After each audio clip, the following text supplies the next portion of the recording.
Welcome, everyone. It's Tuesday, January 14th, 2025. I want to take a second and thank you for stopping in. We're going to take a look at some of the information that's been released in regards to the New Orleans terrorist attack. On January 1st at approximately 3:15 a.m., as patrons continued celebrating the new year, Jabbar is seen on surveillance footage traveling down Canal Street and then taking an abrupt turn through crowded sidewalks and around a police car before heading down Bourbon at a high rate of speed. 14 people died and more than 30 people were injured as a result of his actions.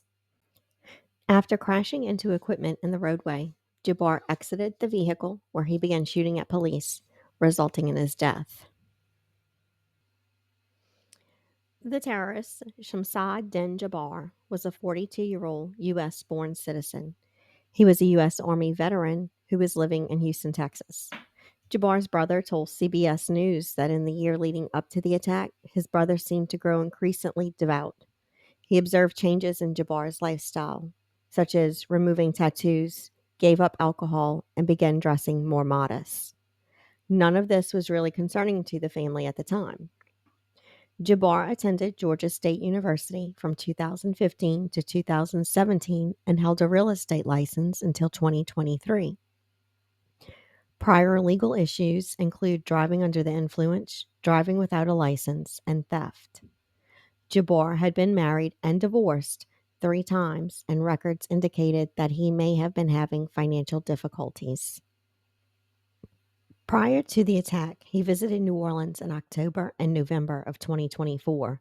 During one of those visits, he rode a bicycle around the city wearing metaglasses, recording the area. He wore the same glasses during the attack, however, he was not recording. The truck used in the attack was a rental, which he secured on or around November 14th. As I mentioned earlier, Jabbar was residing in Texas. On New Year's Eve, he leaves Houston around 2:30 p.m. He arrives at an Airbnb at approximately 10 p.m., which was located at 1359 Mandeville Street in New Orleans. The house is located approximately 3 miles from Bourbon. Jabbar leaves the Airbnb at 12:17 a.m., but not before setting a fire inside. According to officials, Jabbar posted a series of 5 videos to Facebook between 1:29 a.m. and 3:02 a.m. In the videos, Jabbar said he joined ISIS before the summer and had originally planned to harm family and friends, but felt that the news would not focus on the war between the believers and disbelievers.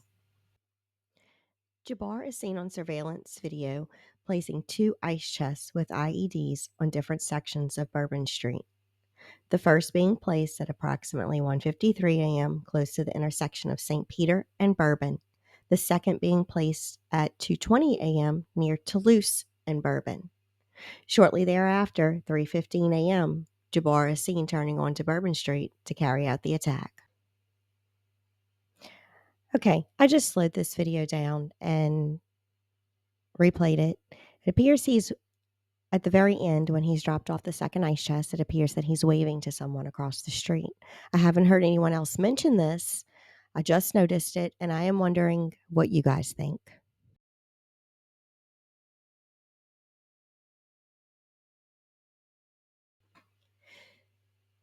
New Orleans is set to host the Super Bowl on February 9th, and Mardi Gras season is fast approaching. New Orleans officials have said security bollards, which are normally in place to protect pedestrians, were in the process of being replaced for the upcoming Super Bowl.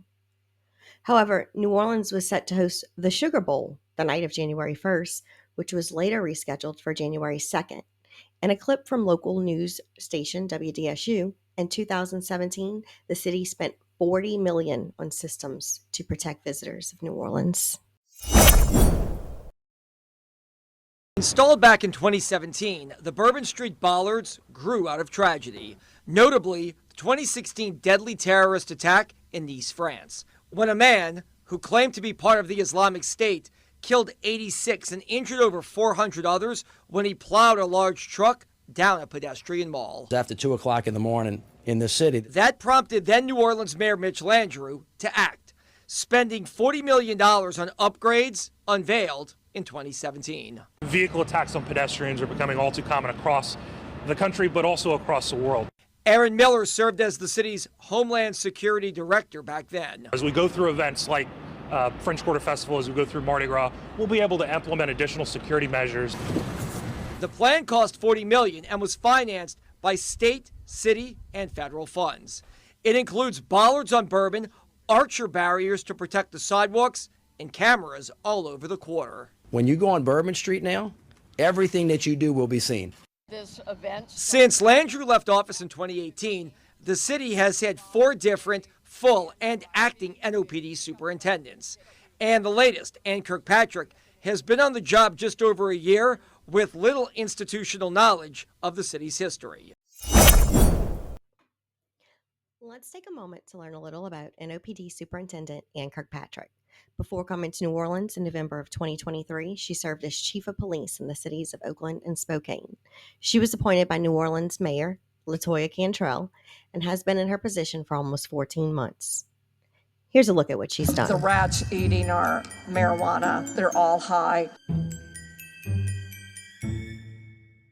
The uncleanliness is off the charts. Thank you. Well, breaking this evening, a woman is recovering tonight after being hit by a car allegedly driven by New Orleans Police Superintendent Ann Kirkpatrick. Investigators say Kirkpatrick hit 2 people at the intersection of Decatur and Iberville Streets. I want to thank you again for watching. We'll be back with more to take a look at the city's plans to protect its visitors and citizens during the Super Bowl, Mardi Gras, and beyond, along with some other things that have been developing. Don't forget to like the video and subscribe. Thanks, y'all.